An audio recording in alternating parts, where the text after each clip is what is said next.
2014 budget narrative that is in support of extended transfer times. We look forward to working with TriMet staff to examine the issue in the next month and recommend a full implementation of the 3-hour transfer with unlimited after 7 p.m. later this year. You're going to hear from many riders today in support of the campaign for a fair transfer. We represent the 6,000 petition signers and thousands of people on top of that who will greatly benefit from this people-forward proposal. The campaign for a fair transfer makes sense for the Gresham woman who works in Beaverton and would like to stop at the store for a gallon of milk on her commute home.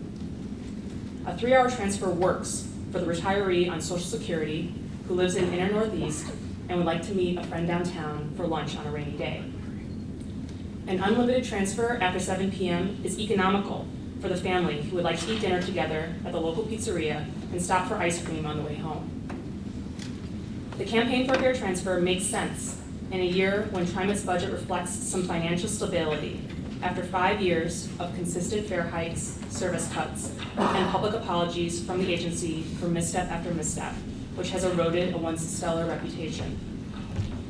An extended hour in transfer times is a small implementation, a push of a button, a sentence in the budget narrative that will make an exponential difference in the lives of people who bear the brunt of every decision, large or small, made by this agency.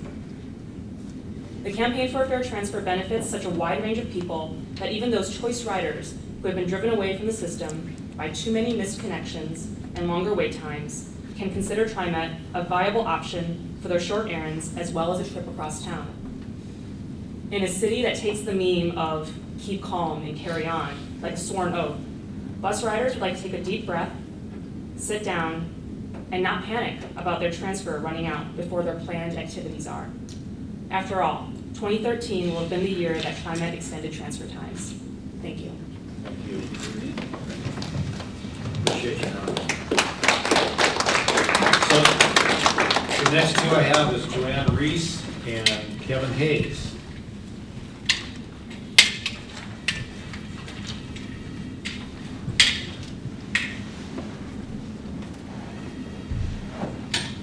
Joanne, please. Good morning, board members. My name is Joanne Reese. I'm a member of OPAL and the Bus Riders Unite. My husband uses the car to get to and from his work as a teacher. Our son and I are transit dependent. I am here to tell you why we support the campaign for a fair transfer. Times are hard. Most of us are struggling. Gas and bus fare are expensive. People are having to choose which of the necessities they can cut. Will it be food? Will it be medical? Will it be transportation?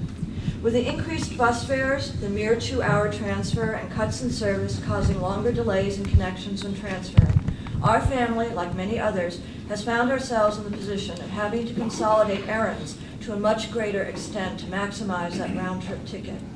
It is also forcing us to sometimes forego participating in events or activities unless we have other bus trips scheduled during the day. Some of these activities are fun and low cost, like a trip to the park or to a library program, activities that provide some pleasure in difficult times. Other activities are more pressing, like a trip to the grocery store, a doctor's appointment, or volunteering at places where staff has been cut, and volunteers are urgently needed to help continue to provide the safety net for those in our community who are suffering. The high cost of public transportation impacts individuals and families, how they get to work, to school, to job interviews, to the grocery store, to doctor's appointments, to fun. It also impacts the businesses and cultural venues that people are patronizing and the volunteer work that they may be participating in. In difficult times, people have to very carefully factor in the cost of transportation when planning their day. Professor Errol Ozan states, "You cannot understand a city without using its public transportation system." TriMet has the power and the funds to reflect well in Portland as a green, livable city that affirms everyone's right to be able to affordably access their work, their school, their volunteer commitments, their grocery stores, their doctor appointments, and leisure time events and activities. These are basic human rights. Access to public transportation facilitates access to basic human rights for some of Portland's most financially stressed citizens, those who are most reliant on public transportation. Thank you for listening to me. I look forward to TriMet taking the next step to a more just transit system. Thank you, Joanne.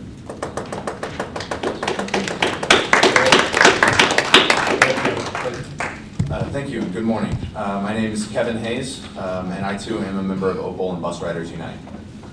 Since moving to Portland last July, I regularly depend on lines 12 and 44. I'm here today to tell you why I support the campaign for a fair transfer. For example, on my first day of classes at Lewis and Clark Law School last year, I was taking the city bus to my first day. Unfortunately, because of traffic, the first bus I was on was late and I missed my transfer. The next bus that came through was an hour later, just after my ticket had expired. Luckily for me, the bus driver let me on without requiring me to pay for another ticket, but it would seem fairer to not have to rely on the kindness of a bus driver in order to get to my destination with only one ticket. That is one instance in support of a fairer transfer. Since I share a car with my partner, I am not always transit dependent, but sometimes I am. I would be much more likely to use the bus system to run errands, such as a trip to the grocery store, if I knew I would be able to make it back on the same ticket without having to buy a full day pass. Instead, typically I just don't ride at all. As a student and a recent import to Portland, I've had many friends and family come visit me from out of town. Many times they are eager to use the public transit system that is far more lacking in Texas, where I'm from. However, I routinely recommend that we pile into a car to make our trips to a restaurant, a theater production, or a movie festival, film festival, because the cost of gas and parking is far cheaper than having to pay for a separate full day pass for 4 or 5 people. If there were unlimited rides after 7 p.m., I would certainly have recommended that we use the bus system, since it would be far more cost effective. As it is, we simply choose other means of transportation instead. If TriMet were to adopt the campaign for fair transfers proposals, these are instances where ridership would increase.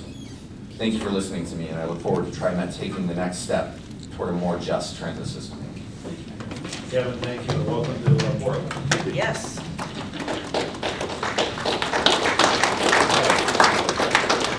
Next two is Keith Schultz and Lynn Barrett.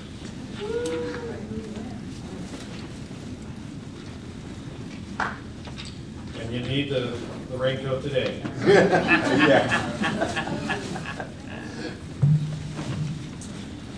Is Lynn not here? No, I'm Okay, here. I'm here. She's coming. Just having a morning. Go ahead, Keith. Okay. Good morning, TriMet board members. I'm Keith Schultz, and I'm an Opal and Bus Riders Unite member. I'm wearing this raincoat again to remind you of transparency. I've been wearing it for 3 years, and I'm really looking forward to the day this reminder isn't necessary anymore. But while transparency is still a reminder that TriMet needs, I am here today to talk about the need to extend transfers. I am transit dependent and rely on Bus Line 9 for most of my trips. And I would like to thank you for your commitment to the campaign for a fair transfer. This would extend transfer times to 3 hours during the day and until the end of service for boardings after 7 p.m. I've had many experiences in the past with my transfer expiring on only very short trips, including once when somehow I only made it from Emmanuel Hospital through downtown Portland and to only 6th and Hawthorne, where I needed to transfer, but my fare had expired. And since then, things have only gotten worse as service is cut year after year. Longer transfer times would make even short trips easier.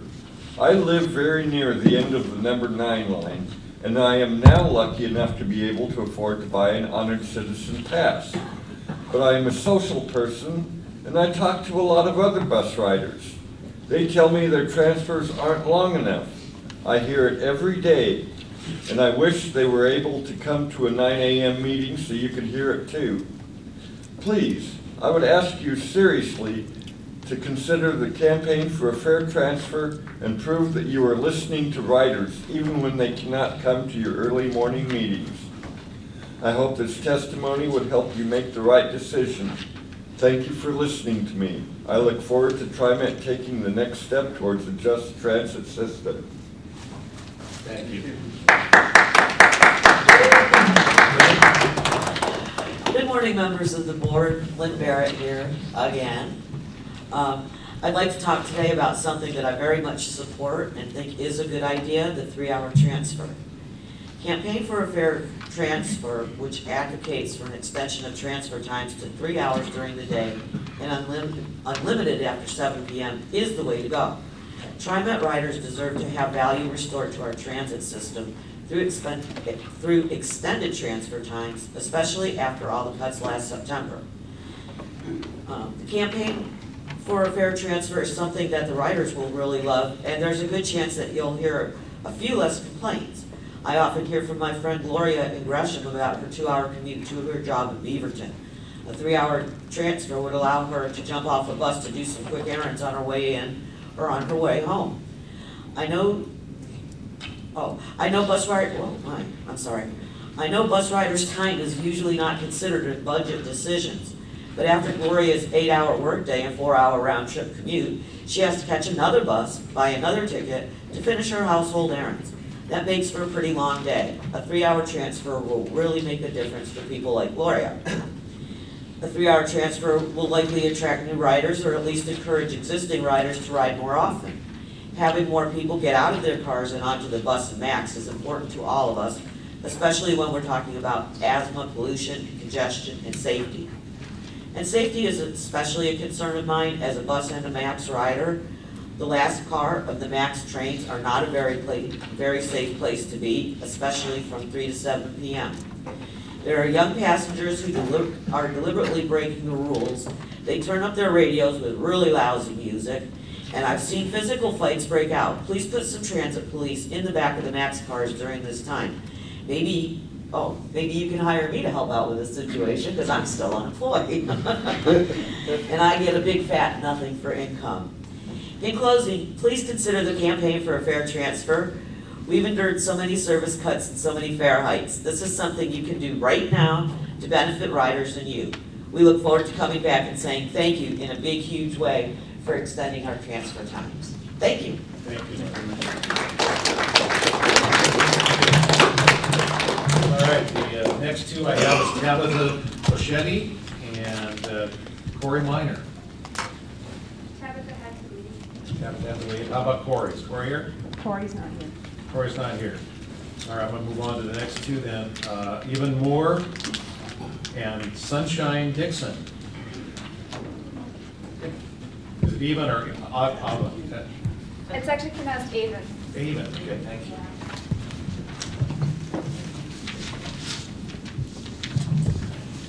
So yeah, my name is Avon, and like the others who have spoken, I'm a member of Opal and Bus Riders Unite. And I'm here in large part because people who ought to be here can't make it to this meeting.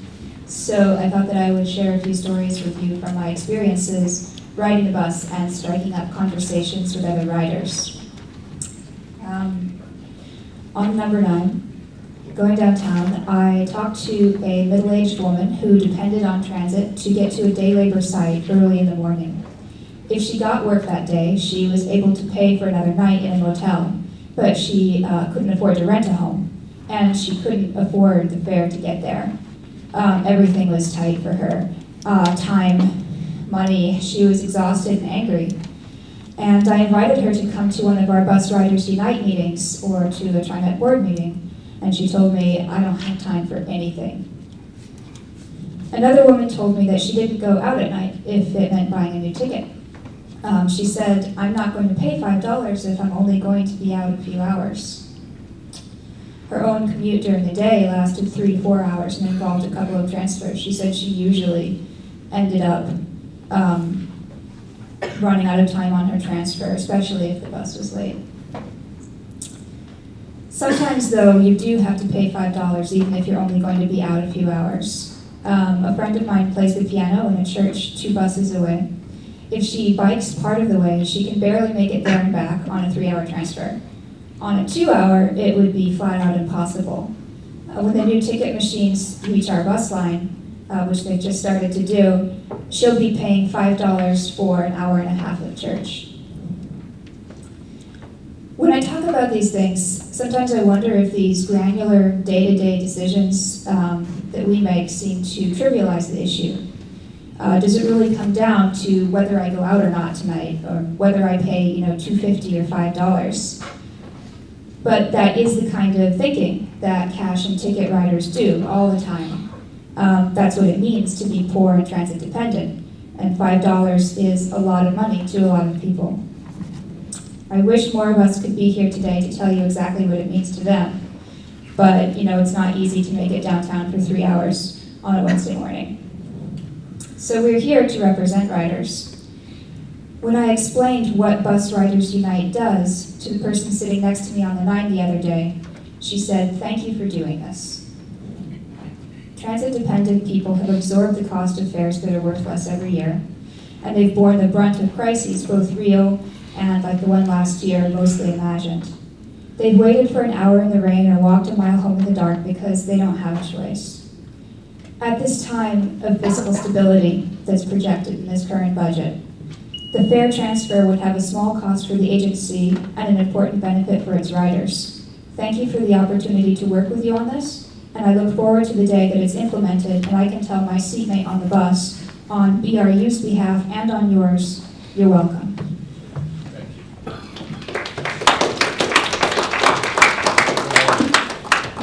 Good morning, Chair Warner and board members. My name is Sunshine Dixon. I'm an Opal member and a BRU Bus Riders Unite. I'm here to voice my support for the campaign for fair transport. I recently agreed to represent Opal in the Aloha Unite Coalition in Southwest Portland. Part of the work includes collecting survey responses from transit riders in the Lower Reedville area. And in my short time with the project, I met more than 126 riders, collecting surveys and stories along the way. Hearing their stories has been an enriching experience, and I would like to share a snapshot of the stories with you, including my own. Dejanette M. is a social work student at PSU. She's a mother of a 10-year-old and a committed volunteer. Dejanette is committed to making a difference in the lives of others, although it's not easy. It's not easy because she's transit dependent, and just her daily trips to school require 3 transfers. Every weekday she catches the 88 to the red or blue bags line downtown, transferring through the green line in order to make it to class. This is not counting trips making up to the grocery store, church, or her daughter's school. Every Saturday, Dejanette donates time to tutoring students at King's School in Portland. She catches the 88 to the max and then bus 6 in order to reach her destination. She lives in a very limited income and often pays 2 fares when the bus connections are missed just to reach her destination. She has to make big sacrifices in order to get around when her finances do not line up and allow her to make purchase a monthly pass. She wanted to be here today to ask you in person to please extend the transfer time to 3 hours. That extra hour would make a difference to Dejanette, someone truly devoted to making a difference in the lives of others. Aloha resident David K. rides the 52, the 62, and the 48. He chooses to walk about 7 blocks from home just to take public transit rather than drive because it's good for the environment. When asked what he liked most about TriMet service, he said the bus operators. David supports campaign for a fair transfer and urges you to support it as well. Kathy W. is a CTF supporter. She's a bus rider on the 88 who stated, "I bought a pass, but I couldn't afford it." She sighed, talking about the heavy toll that paying twice one way makes on her meager income. She bought a bus pass because her connection is often late, impacting her ability to make it to her destination while her ticket is still valid. I won't be able to finish my story beyond my own. My talented mother and grandmother are retired TriMet employees and ATU members, I grew up attending TriMet picnics with my family, and my grandmother used to cook for some of the barbecues. My mother is a talented artist who donated her time painting TriMet windows during the holidays. I have seen caring drivers go out of their way to make sure riders had a good experience. I've seen passengers go out of their way to say goodbye to people they thought were special. That happened to me. Several years after my mother retired, a passenger showed up at the wake to say goodbye to one of her favorite drivers. I grew up with 2 role models who used their gifts and talents to make a difference, and now I'm using mine. I've enjoyed working with Opal and talking to bus riders about campaigning for a fair transfer because it's a worthwhile effort to support, and I ask you to join me in supporting it as well. Thank you.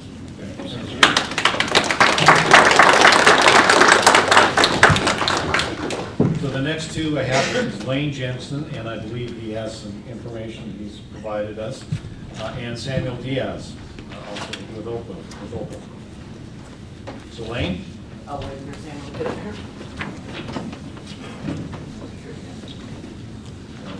Good morning, board members. You all know me. I don't think I need to introduce myself. You all see my lovely face every day.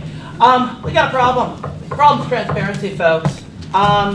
Through a public records request that I have obtained through TriMet, currently shows page 2, and everybody out here who has this copy, because I've been passing them out, it says Robert Nelson, annual salary $208,000. Now, here's the best part. According to your own budget, fiscal year 14 budget, General Manager, page 3, Office of the General Manager, Deputy General Manager, this is the last page in this handout, says $195,000. So, let me ask you this, folks. Where is that $13,000 coming from? Dave, Bruce, Neil? Where is that $13,000 coming from? Why is there discrepancy? Can I get an answer? I'll be glad to have Dave talk with you after the hearing here. Well, let me ask you then this. Why are you refusing to answer me? Neil says that you folks are the Citizen Advisory Committee. He said that on TV. He said that on the Coin Report. You folks are the Citizen Advisory Committee, so why are you refusing to respond to our concerns? Why are you refusing to respond to our comments when we have issues with TriMet? This list contains the 70 managers who are making over $100,000 each year, yet our bus service and our fares are getting raised, and our bus service is being cut daily. We're having missed buses. We're having problems with our transit system. Yet these cronies up in TriMet, you folks, Neil, Jana, Dave, are all making over $100,000, getting pay raises, and we're the ones who are suffering for it. Why? Why can't there be some transparency at TriMet to show what is going on? I've already posted this to my blog, the 70 managers. I've already posted this to my blog. Everyone has seen this. Let's make some changes. Why is nobody answering any questions? Amen. Amen is right. Right. Samuel? Good morning, board members. My name is Samuel Diaz. I am a member of Opal and Bus Riders Unite. I am here to voice my support for the campaign for a fair transfer. As a young adult, my first year living in Portland was liberating, enjoyable, and fulfilling. I have enjoyed the changing seasons, the friendly, highly educated, and fiercely loyal people, and the treasure trove of lecture series, breweries, and recreational adventures. When my friends and family that I left in New York and California asked, "Do I love this new city?" I respond with a resounding yes. Community members like each one of you, and like the faces of the people you see here today, have dedicated their lives to making this region a welcoming place. But outside of the dry classrooms and warm library I'm used to, I realize my Portland experience, as I humbly assume is similar to yours, is quite one-sided. How can I and you look at the people behind me and say truthfully, you will have such a rewarding experience in this city? To some of my new friends in Portland, doing errands or going to a birthday dinner is a decision that requires thoughtful financial consideration. And yet all they ask today from Opal is for 1 hour more. 1 more hour could mean an extra stop to pick up a medication from the pharmacy or a job interview that would have cost an extra fare. To me, it means that my friends and I will be able to use the public transit for farmers markets, go to the gym, volunteer in many of the nonprofit agencies that are based in this city.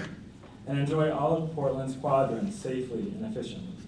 But as a law school student, it means I would be living in a city whose transportation bureau cares about equal access and equal opportunity. The day I am able to say to someone that Portland offers the same opportunities regardless of where we live in this city is one that we should not only be looking forward to, but one that we should expect. That is what a public transit system, federally subsidized, is made for. The necessary decisions to realize this goal are made by the people in your position. To those that are offering their testimonies, especially those that are transit dependent, I am honored that you are sharing your personal stories with each one of us. Without you, this board would not be able to take the proper course of action that their job requires. Thank you for listening to me. I look forward to TriMet taking the next steps to a more just transit system. Thank you, Sam. Appreciate your time. Next two, I have Hector Osuna, talk today, and Cameron Johnson.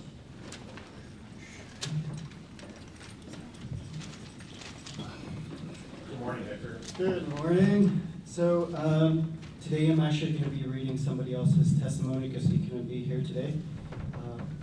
His name is Rob Miller, and he lives in the Rockwood neighborhood. He's transit dependent for 3 years, and he uses bus lines 8, 14, and the Max line. So I'm sure that the thought of the 3-hour transfer and free boarding from 7 p.m. on might be a bit off-putting, especially for those seeking to increase revenue. Nonetheless, I would argue that the increased volume of ridership would minimize, if not negate, any shortfall. I, for example, would double or triple my own riding time. Furthermore, though there's always going to be those trying to back the system, I find it very believable that there would be a marked decline of people trying to score free Max rides.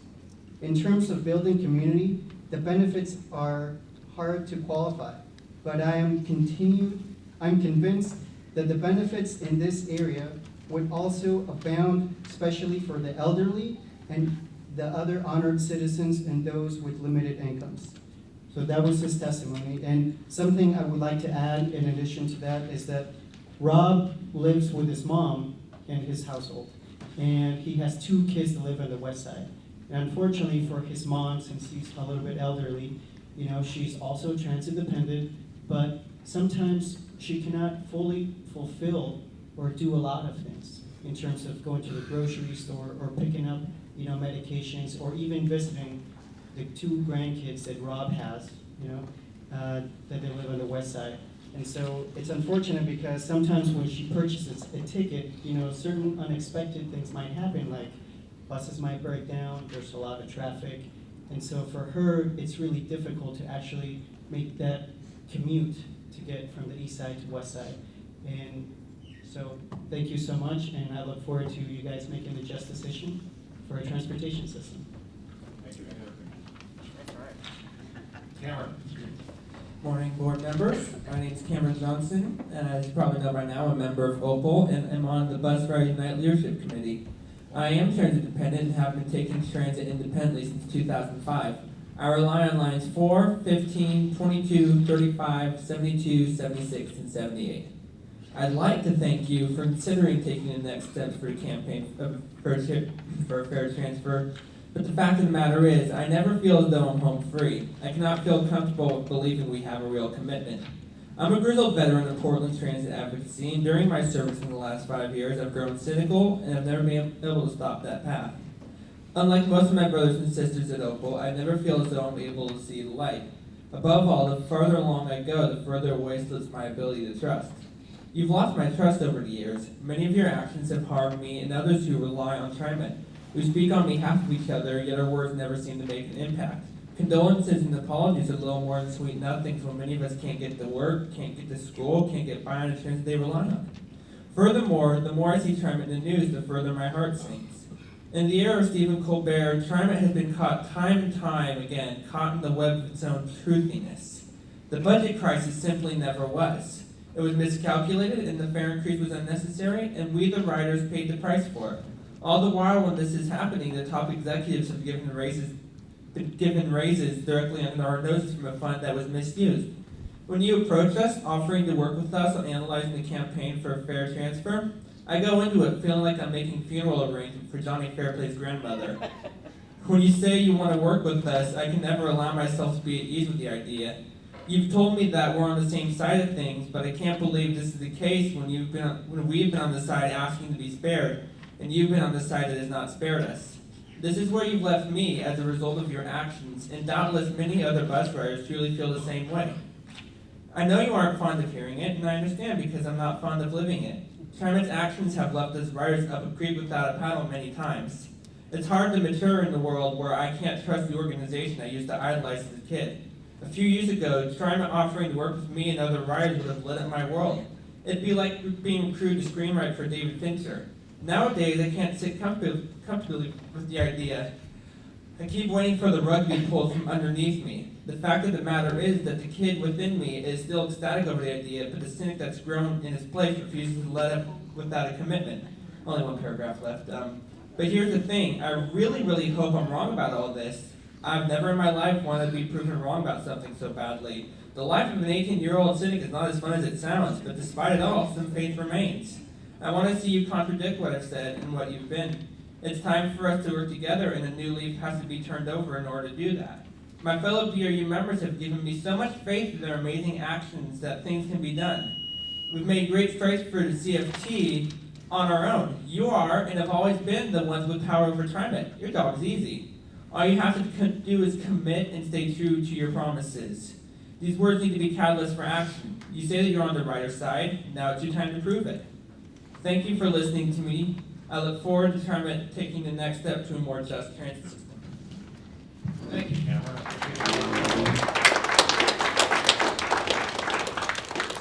All right, next to Terrence Coleman and R.A. Pontus.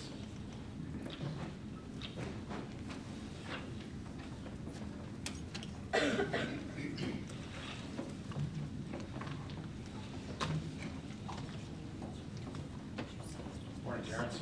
Morning, board members. As some of you may know, my name is Terrence Coleman. I'm a member of BRU, Opal, and We Are Rockwood, and the newly formed TriMet Equity Committee. As I charged in my only testimony last year, and the revelations of the past spring proved the charge to be true, and the charge was and remains a deliberate act of economic warfare against the transit-dependent, the poor, and the immigrant communities of Portland. The proof? Why, the proof was printed in the headlines of the newspapers, read over the airwaves this past March. What was said and printed? TriMet board gets raised. Why, Neil's pay increased over $100,000. To all those who don't know, the phrase for these types of actions during times of unnecessary aggression and suppression, the name for this type of behavior is war profiteering.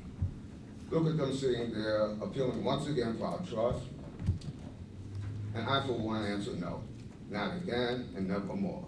It's time that you prove you're worthy of the trust and start giving back, not some, but all that you've pillaged and plundered over the years.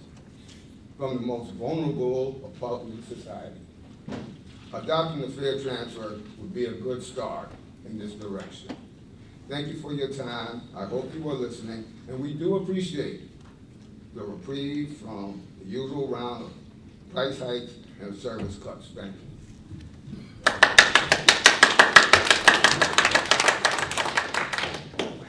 Good morning, R.A. Fonz. This year we have a one-time chance to set things right with both streetcar and west. Streetcar is hurting. The new central loop has pushed costs way up, while ridership has barely budged. Our average fare for boarding ride is around $1.10 to $1.20, while streetcar is about 10-15 cents. Why do we subsidize fire sale streetcar fares when they compete directly with TriMet? This isn't just nuts. This is obscene. What kind of twisted morality raises our fares, reduces our service so streetcar can artificially boost numbers with bargain basement pricing? This has to end. The city of Portland knows things must change. Whether there's relief for TriMet riders and taxpayers is totally up to you. TriMet must go through all kinds of hoops to receive federal funds. Shouldn't TriMet set minimal standards for streetcar if they want our money? Proposal. Give 1 year's formal notice as soon as possible that TriMet will limit future streetcar contributions to the $1.25 million required by the FFGA if streetcar continues to undercut TriMet, and adjust the budget accordingly. If they want TriMet money, they use TriMet fares. It's that simple. Wes. We spend 10 times as much to subsidize a rider on Wes as on the rest of TriMet's fixed routes. 10 times, and that's not operating costs. I beg your pardon, it's just operating costs. The Washington County IGA ends next March, so now is the time to stop the hemorrhaging. Figure 1, you should have. Figure 1. TriMet plans over $6 million in West subsidies in FY14, including Wilsonville's $300,000. Figure 2. West ridership is down 50% from forecast, and it's not the economy, and it really is off your chart. It has 3 big hurdles. Low-density development forces time-wasting transfers, ample free parking limits TriMet's options, and West Ops costs about 4.5 times those of Max. How could West possibly succeed? Figure 3. West's growth drops about 40 to 50% per year. TriMet's financial forecast calls for a 3.5% growth from there on out. That means 67 years before West stops needing extraordinary subsidies. Proposal: fund West only through March. If management can find at least $4.5 million in additional annual funding from surcharges and/or outside support, fine. If not, you'll need to shut West down. The point is that thousands and thousands are denied service so that around 900 can luxuriate in TriMet's most opulent conveyance with Wi-Fi enabling, thickly padded seats with real upholstery. We can do nothing about the over $200 million in $200 million in current dollars that's been flushed down the West Pole, but we can stop throwing good money after bad.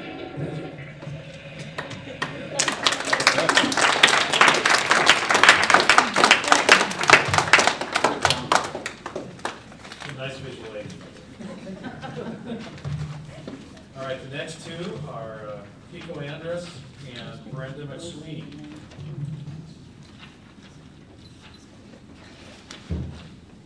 Or is it Keiko? Yeah.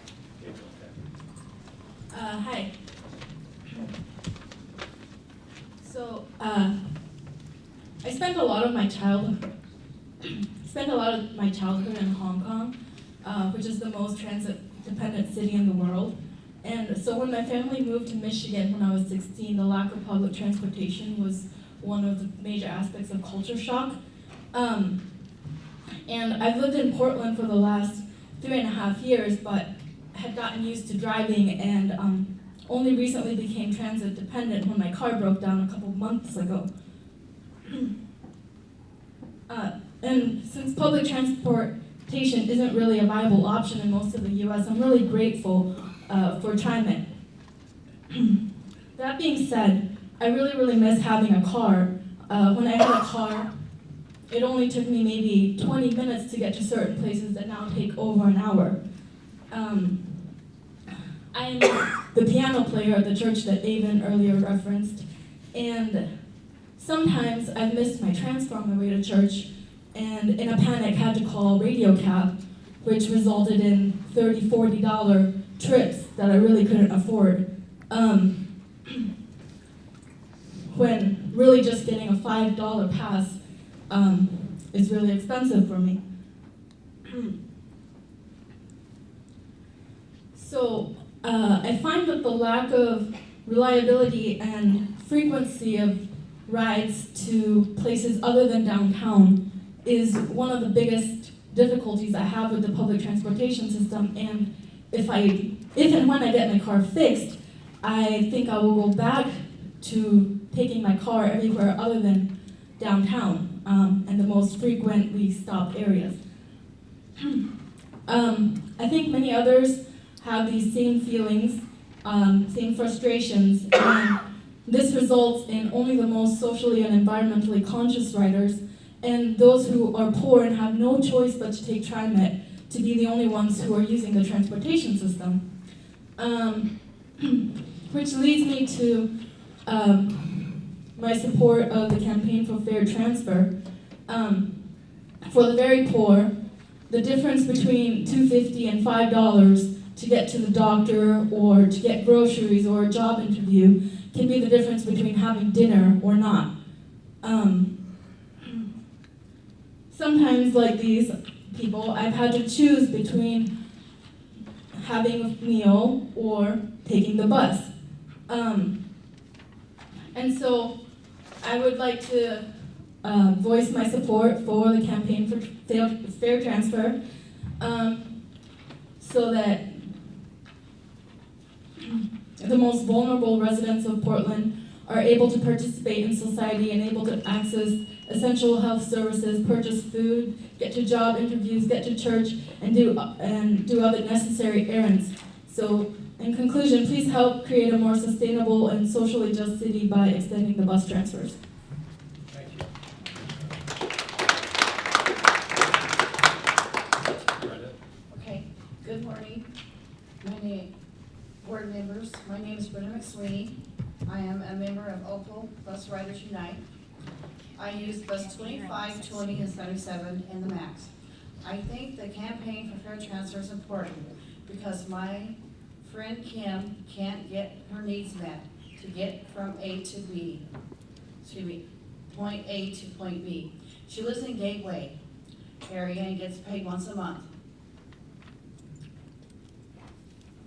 She has 3 children in her family, and it is very expensive for her to take family trips on the bus to get to events like Rose Festival, Saturday Market, or other events in the community.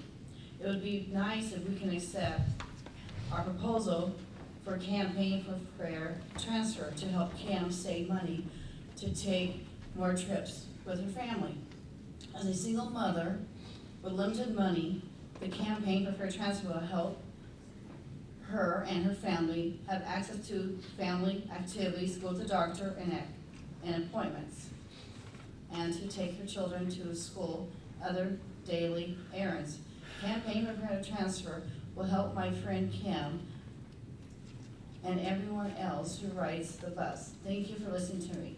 I look forward to your TriMet taking the next steps to more just transit systems. It would be nice if you can support what we're campaigning for transfer, to have limited time after 7 o'clock. Thank you very, very much.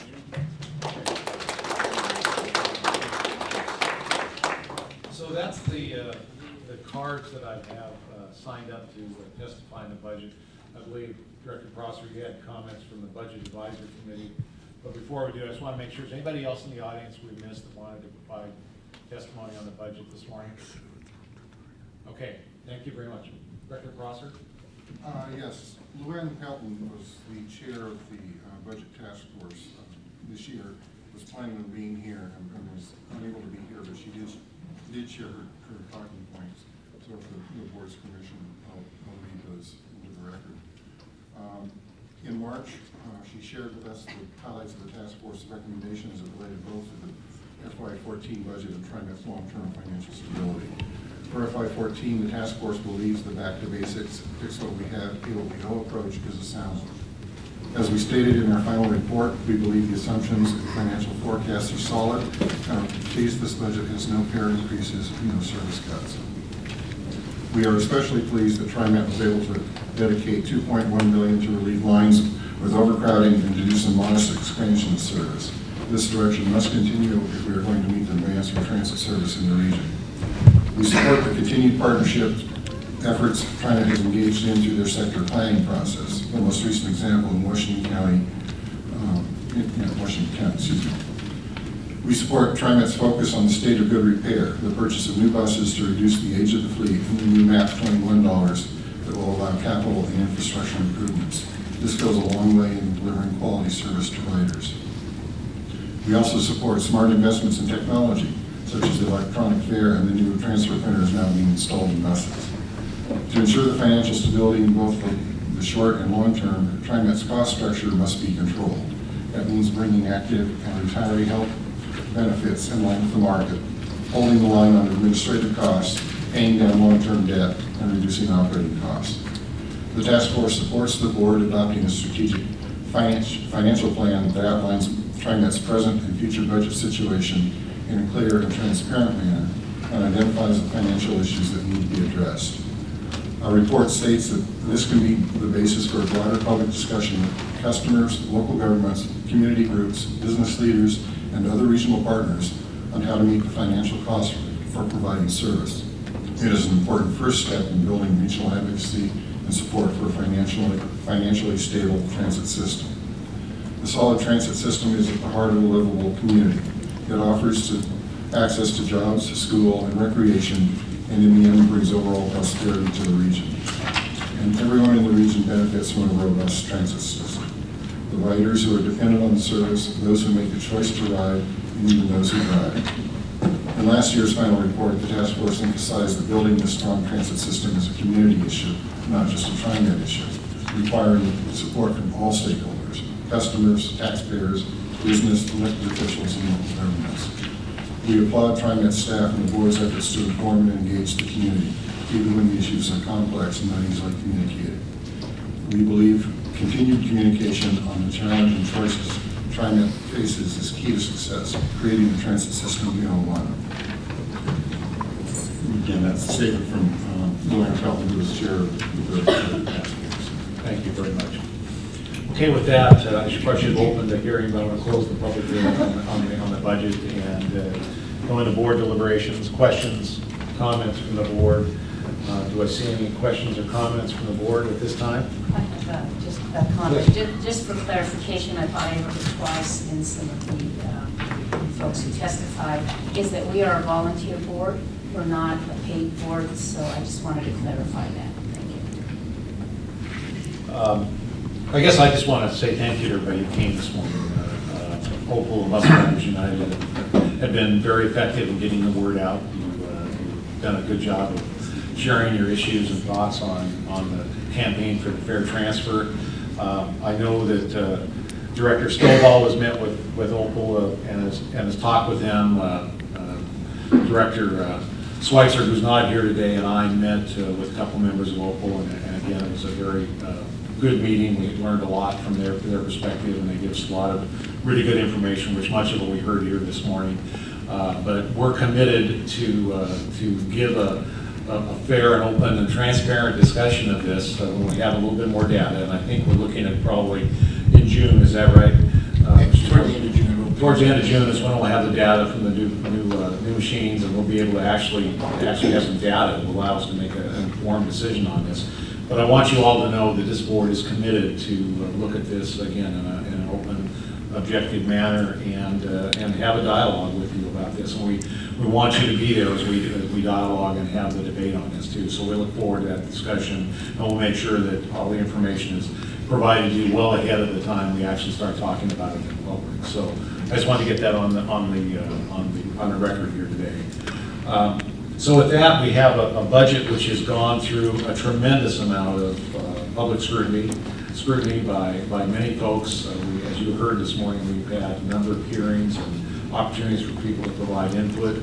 I'm really pleased that the budget is at the point where it is, where we do not need to make further service cuts or raise fares. I think that's very important. And in fact, we're making some modest increases in service with the proposal that we'll be taking action on hopefully in a moment.